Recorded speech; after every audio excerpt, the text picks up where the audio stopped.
që ajo që shumë kush për nesh e pasi një rufe në qelë të hapur, sepse ajo ishte një akt rebelimi. E thënë Trosh, të thua që Zoti Veliaj nuk ishte informacion se kush ishte një nga 5 kryetarët e partisë tij që ishte prej një muaj kryente detyrën e mëkëmses, e mëruar publikisht nga Zoti Rama,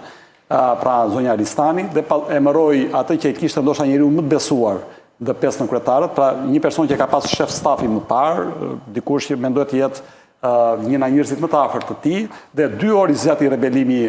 Zotit Veliaj, natyrisht u tërhoq, dhe sipas atyre burimeve mediatike që kanë dalë, është për shkak se Zoti Rama kishte shkuar në bashki, madje thuhet që ka shkarkuar atë që ishte krau i djathtë tjetër i Zotit Veliaj, sekretari i përgjithshëm apo drejtori juridik